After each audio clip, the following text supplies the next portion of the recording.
નમસ્કાર વિદ્યાર્થી મિત્રો, મારી યુટ્યુબ ચેનલમાં આપ સર્વેનું સ્વાગત છે. હવે એમાં આપણે ગુજરાતી વિષયનું ધોરણ 12 ની અંદર પ્રશ્નો આપણે સોલ્વ કરી રહ્યા હતા. એમાં આગળ આપણે જોઈએ છીએ.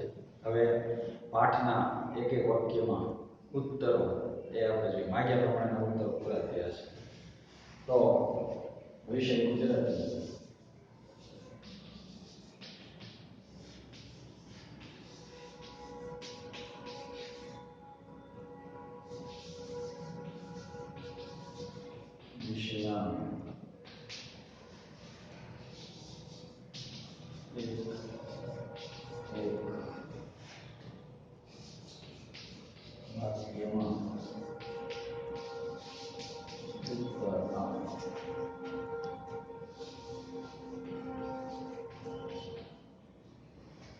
તો ગદ્યના આપણે જોવાના બાકી છે. આપણે માગ્યા પ્રમાણેના ઉત્તરો જોઈ ગયા હતા અને એમાં આપણે છેલ્લે સુધી એ જોયા હતા 24મા પાઠ સુધી. 19મો ઈશ્વર સર્વવ્યાપી, 16મો સેલ્વી પંકજમ, અનુરુદ્ધનો ગૃહત્યાગ અને શરત એ આપણે જોયા. હવે આપણે જે છે એ એક એક વાક્યમાં ઉત્તરવાળા પ્રશ્નો લઈએ છીએ. એમાં આપણે ગદ્ય 2 થી જોવાનું શરૂ કરીએ છીએ. ગદ્ય 2 ના એક એક વાક્યમાં ઉત્તર લખો. એમાં પહેલો પ્રશ્ન છે અને પાઠનું નામ છે ખીજડીએ ટેકરે. તો એમાં પહેલો પ્રશ્ન છે, અંતે પોસ્ટ માસ્તરે ભોજાની ઇનામ રૂપે કેટલી જોડી કપડા વેતરાવી લેવા કહ્યું?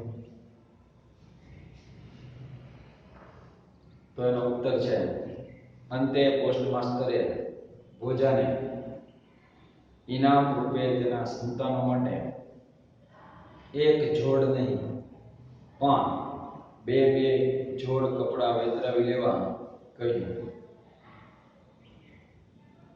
પ્રશ્ન 2, બાળક સજીવ છે એની ખાતરી થતા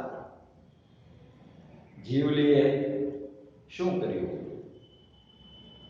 તો એનો ઉત્તર છે કે બાળક સજીવ છે એની ખાતરી થતા જીવલીએ વત્સલ માતા બનીને એ નવજાત બાળકને છાતીએ લઈ તેને પોતાની માતૃગોદની ઉષ્મા આપી.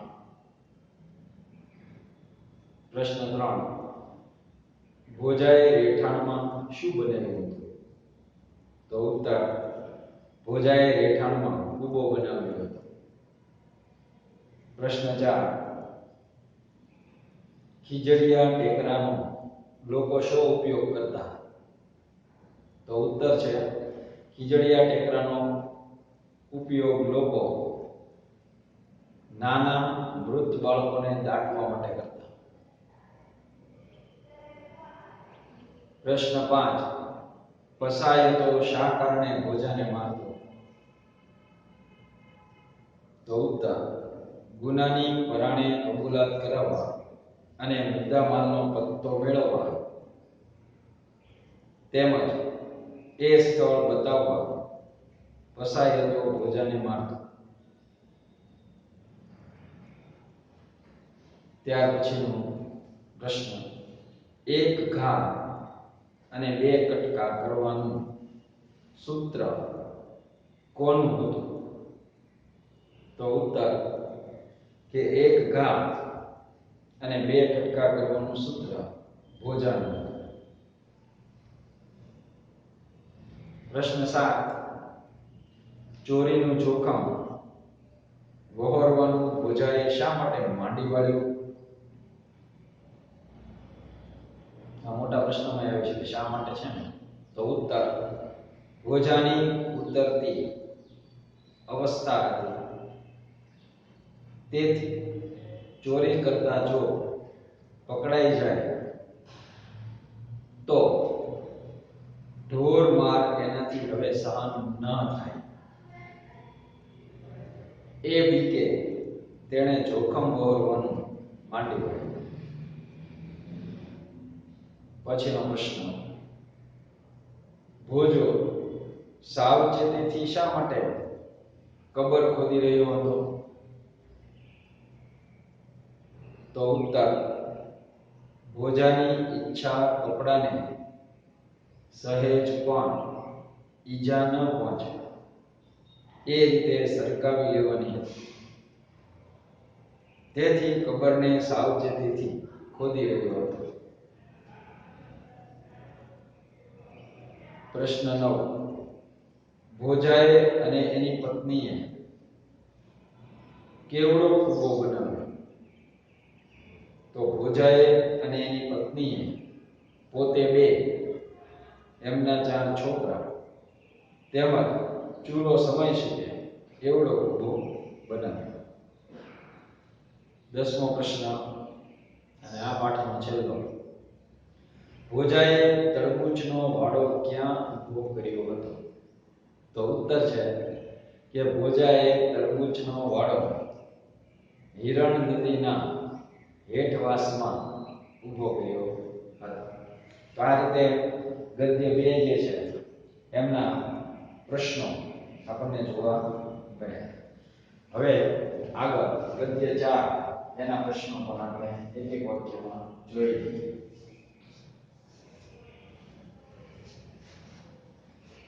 તો ગદ્ય 4 નો પહેલો પ્રશ્ન, બાળપણથી જ વિનોબાનું મન કયા 2 સ્થળે જવા માટે તલસતું હતું? તો ઉત્તર છે કે બાળપણથી જ વિનોબાનું મન બંગાળ અને હિમાલય આ 2 સ્થળે જવા માટે તલસતું હતું. પ્રશ્ન બીજો, ગાંધીજીના પ્રત્યુત્તરની કઈ વાત વિનોબાને સ્પર્શી ગઈ? તો ઉત્તર, ગાંધીજીના પ્રત્યુત્તરમાં સમાધાન વાતોથી નહીં જીવનથી થશે આ વાત વિનોબાને સ્પર્શી ગઈ. પછીનો પ્રશ્ન, ગાંધીજીને શાક સમારતા જોઈ વિનોબાને શો પાઠ મળ્યો? તો ગાંધીજીને શાક સમારતા જોઈ એમના પ્રથમ દર્શને જ વિનોબાને શ્રમનો પાઠ મળ્યો. પ્રશ્ન 4, ગાંધીજીએ ભાષણ સાંભળવા આવેલા મહારાજાઓને શા માટે જોડી કાઢ્યા હતા? તો ઉત્તર, ગાંધીજીનું ભાષણ સાંભળવા આવેલા મહારાજાઓ વિવિધ આભૂષણોથી સજી ધજીને આવ્યા હતા. આથી ગાંધીજીએ જોડી કાઢ્યા હતા. પછીનો પ્રશ્ન, ગાંધીજીએ પ્રત્યુત્તર સાથે શું મોકલેલું? તો એનો ઉત્તર કે ગાંધીજીએ પ્રત્યુત્તરની સાથે આશ્રમની એક નિયમ પત્રિકા પણ મોકલેલી. છઠ્ઠો પ્રશ્ન, વિનોબા કોચરબ આશ્રમ પહોંચ્યા ત્યારે તેમના માટે કયું દ્રશ્ય નવી નવાઈનું હતું?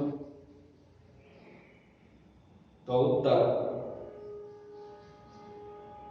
વિનોબા કોચરબ આશ્રમ પહોંચ્યા ત્યારે રાષ્ટ્ર નેતા ગાંધીજી શાક સમારતા હતા. એ દ્રશ્ય તેમના માટે નવી નવાઈનું હતું. પછીનો પ્રશ્ન, વિનોબાનો પગપાળા ફરવા પાછળ શો હેતુ? તો ઉત્તર, વિનોબાનો પગપાળા ફરવા પાછળ રાયગઢ, સિંહગઢ, તોરણગઢ વગેરે ઇતિહાસ પ્રસિદ્ધ ગઢો જોવાનો સંતોના સ્થાનોના દર્શન કરવાનું, સારા લોકોને મળવાનો અને લોક નિરીક્ષણનો હેતુ રહ્યો હતો. 8મો પ્રશ્ન, બાપુ પાસેથી વિનોબાને શાની દીક્ષા મળી? તો જવાબ, બાપુ પાસેથી વિનોબાને કર્મયોગની દીક્ષા પ્રાપ્ત થઈ હતી. પછીનો પ્રશ્ન છે ક્વેશ્ચન, વિનોબા પાસે સામાનમાં શું હતું? તો ઉત્તર, વિનોબા પાસે સામાનમાં આટલી વસ્તુઓ હતી: લાકડાની થાળી, વાટકો, આશ્રમનો એક લોટો, પહેરવા માટે પંચિયું, કામળો અને થોડા પુસ્તકો. પછીનો પ્રશ્ન, વિનોબાએ ક્યાં ક્યાં વ્રતોનું પાલન બરાબર કર્યું હતું? તો ઉત્તર, વિનોબાએ 3 વ્રતોનું પાલન બરાબર કર્યું હતું: સત્ય, અહિંસા અને બ્રહ્મચર્ય. 11મો પ્રશ્ન, વિનોબાને ગાંધીજી પાસેથી બીજો કયો પાઠ મળ્યો? તો ઉત્તર, માંદલા લાગતા વિનોબાને જોઈને ગાંધીજીએ કહ્યું કે આત્મજ્ઞાની કદી માંદો ન પડે. આ બીજો પાઠ એમને મળ્યો. પછીનો પ્રશ્ન, વિનોબાએ પોતાના મિત્ર ગોપાળરાવની મદદ લઈ શાનો અભ્યાસ શરૂ કર્યો? તો ઉત્તર, વિનોબાએ પોતાના મિત્ર ગોપાળરાવની મદદ લઈ સંસ્કૃતનો અભ્યાસ શરૂ કર્યો.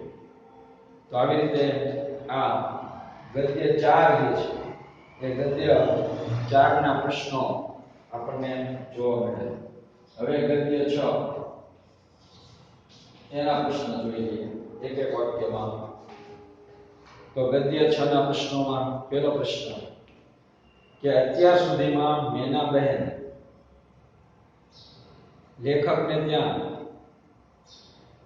શું ડબ્બા મોઢે ઉછીનું લઈ ગયેલા? તો ઉત્તર, અત્યાર સુધીમાં મેનાબહેન લેખકને ત્યાંથી કેરોસીન ડબ્બા મોઢે ઉછીનું લઈ ગયેલા. પછીનો પ્રશ્ન, ગામના લોકો ડોશીને ઉછી ડોશી કેમ કહેતા? તો ઉત્તર, ઘણા વર્ષો અગાઉ એક ડોશી જન્મારો આખો બીજાની વસ્તુઓ ઉછીની માંગીને જ રહેતા. આથી ગામના લોકો તેમને ઉછી ડોશી કહેતા. પછીનો પ્રશ્ન, જગતમાં કયો દ્વંદ્વ અનુભવાય છે? તો જગતમાં શોષક અને શોષિતનો દ્વંદ્વ અનુભવાય છે. ચોથો પ્રશ્ન, લેખક તેમના પાડોશી એટલે કે પડોશી ગીધુભાઈ અને મેનાબેન સજોડું શા માટે કહે છે? તો ઉત્તર, લેખક તેમના પડોશી ગીધુભાઈ અને મેનાબહેનને સજોડું કહે છે કારણ કે તેઓ બંને ઉછીનું માગી જીવનાર શોષક વર્ગીય પ્રાણી હતા. પછીનો પ્રશ્ન, લેખકને કેટલી વસ્તુઓ તેમની ગણતરી કરતા વધારે શા માટે લાવવી પડતી? તો ઉત્તર, લેખકના પડોશી અથવા તો પાડોશી દંપતી અવારનવાર તેમની પાસેથી જે કાંઈ ઉછીનું લઈ જતા તે પાછું આપી જતા નહીં. આથી તેમને કેટલીક વસ્તુઓ તેમની ગણતરી કરતા વધારે લાગી. પછીનો પ્રશ્ન, લેખક કઈ બાબતમાં ટ્રસ્ટીઓ જ રહ્યા? તો ઉત્તર, પડોશમાં રહ્યા ત્યાં સુધી લેખક પડોશી માટે દરેક ચીજ વસ્તુ લાવી સાચવનારા ટ્રસ્ટીઓ જ રહ્યા. ક્વેશ્ચન 7, લેખકે શો કટાક્ષ કર્યો છે?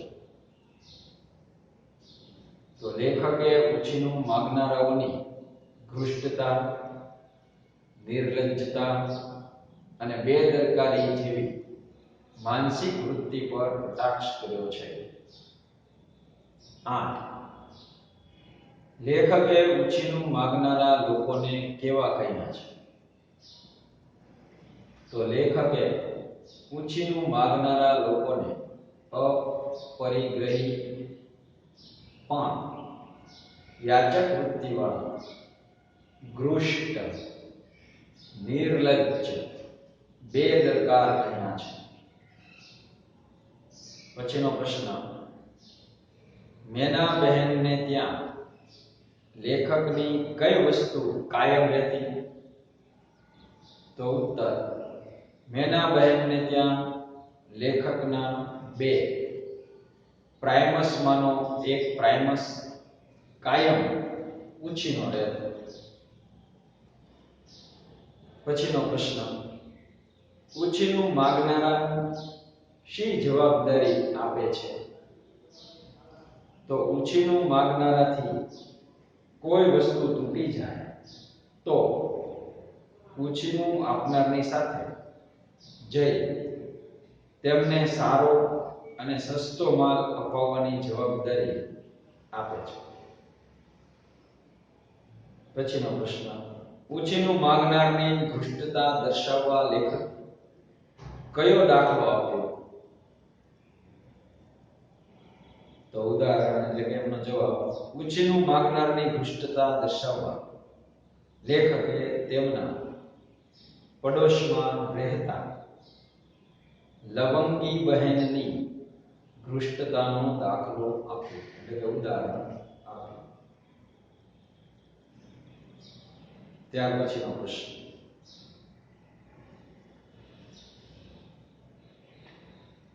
ગીધુભાઈ દંપતી માટે લેખક કંટાળીને શું લાવેલા? તો ઉત્તર, ગીધુભાઈ દંપતી માટે લેખક કંટાળીને નવું ચપ્પુ ખરીદી લાવેલા. ત્યાર પછીનો પ્રશ્ન, લેખકની દૃષ્ટિએ કોની નજર ગીધ જેવી હોય છે? તો ઉત્તર, કે લેખકની દૃષ્ટિએ ઉછીનું માંગનારની નજર ગીધ જેવી હોય છે.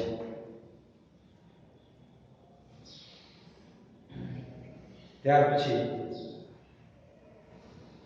8મો પાઠ એટલે કે ગદ્ય. એક એક વાક્યના પ્રશ્નોમાં ગદ્ય 8 અમરનાથની યાત્રાએ એમનો પ્રશ્ન પહેલો, અમરનાથ યાત્રામાં લેખિકા કઈ કઈ સાધન સામગ્રી સાથે લઈ જાય છે? તો ઉત્તર, અમરનાથ યાત્રામાં બપોરે જમવાનું ભાથું, થોડી ઘણી મીઠાઈ, કેમેરા, થર્મોસ તથા નાસ્તા જેવી સાધન સામગ્રી તે સાથે લઈ જાય છે. પછીનો પ્રશ્ન, અમરનાથ યાત્રા કયા સમયમાં સરળ પડે છે? તો ઉત્તર, અમરનાથ યાત્રા જે છે એ અષાઢ કે શ્રાવણ માસમાં સરળ પડે છે. પછીનો પ્રશ્ન, અમરનાથ યાત્રા માટે પસંદ કરેલા ઘોડાના નામ ક્યાં હતા? તો અમરનાથ યાત્રા માટે પસંદ કરેલા ઘોડાના નામ બુલબુલ અલ્પવિરામ રાજા અને નિશાળ. પછીનો પ્રશ્ન, અમરનાથ યાત્રામાં શેનો અવરોધ વિઘ્નરૂપ છે? તો ઉત્તર, અમરનાથ યાત્રામાં બરફના ડુંગરા ઓળંગવા એ અવરોધ વિઘ્નરૂપ છે.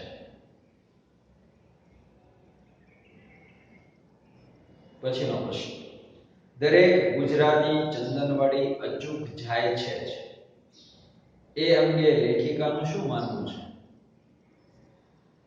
તો ઉત્તર, દરેક ગુજરાતી ચંદનવાડી અચૂક જાય છે એ અંગે લેખિકાનું માનવું એ છે કે તે સ્થળનું નામ ગુજરાતીઓને ઘણું ગરવટ ભર્યું લાગતું હશે. પછીનો પ્રશ્ન, કાશ્મીરમાં ક્યાં ક્યાં મનોહર સ્થળો જોવાલાયક છે? તો ઉત્તર, કાશ્મીરમાં વેરીનાગ, સોનમર્ગ કે ટુલિએન તળાવ જેવા મનોહર સ્થળો જોવાલાયક છે. પછીનો પ્રશ્ન, લેખિકાને ક્યાં ક્યાં નામ પારકા લાગે છે? તો લેખિકાને ગુલમર્ગ, ખિલમર્ગ, ચશ્મશાહી કે તખ્તે સુલેમાન, અગર, અચબલ કે ગરીબલ જેવા નામ પારકા લાગે છે.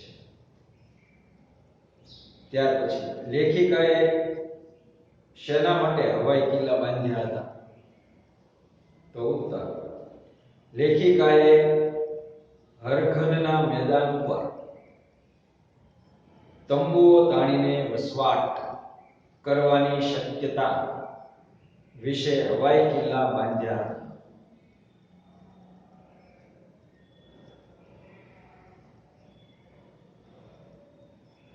ત્યાર પછી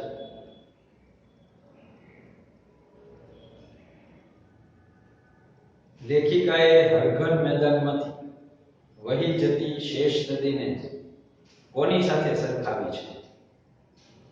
તો લેખિકાએ હરઘન મેદાનમાંથી વહી જતી શેષ નદીને ઉઘાડું માથું અને ઉડતી ઓઢણી પહેરેલી તોફાની કન્યકા સાથે સરખાવી છે.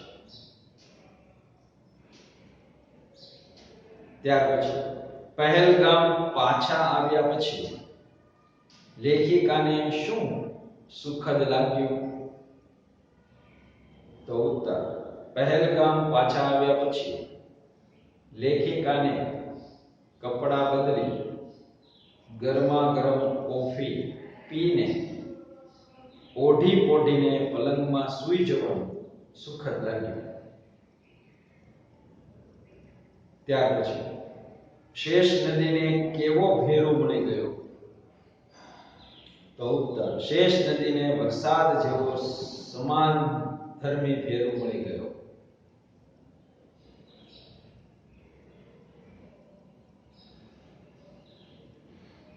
ત્યાર પછીનો પ્રશ્ન, વરસાદ જેવો સમાન ધર્મી ભેરો મળી જતા શેષ નદી કેવી બની ગઈ? તો ઉત્તર, વરસાદ જેવો સમાન ધર્મી ભેરો મળી જતા શેષ નદી જાણે વધુ ઉલ્લાસવંતી બની ગઈ. તો આ રીતે મિત્રો તમારા આ જે પાઠ છે બધા એમનું આ રિવિઝન પુનરાવર્તન સ્વરૂપે આ બધા પ્રશ્નોના જવાબ તમે ન લખ્યા હોય અગાઉ પાકી બુકમાં તો એક અલગ બુક બનાવજો હવે રિવિઝનની, અને એની અંદર આ બધા પ્રશ્નો જે છે એ લખવાના. જો બુક હોય જ તમારી પાસે ઓલરેડી તો એમાં તમારે જોઈ જવાનું અને જે જવાબ ન આવ્યો હોય એનો જવાબ જે હું બોલ્યો છું એ તમારે ત્યાં તમારી રીતે લખેલા જવાબ ખોટો હોય સુધારી અને આ જવાબ લખવાના. તો આજે આપણે ગદ્ય 2, ગદ્ય 4, ગદ્ય 6 અને ગદ્ય 8 સુધી જે છે એ એક એક વાક્યમાં ઉત્તર પ્રશ્ન સાથે મેં આપને આપ્યા છે, તો તમે એને ફરીવાર રિપીટ કરી લેશો, પુનરાવર્તન કરી લેશો અને ફરીવાર પાછા તરોતાજા બની જશો. ભાર્ગવ સાહેબના જય સ્વામિનારાયણ.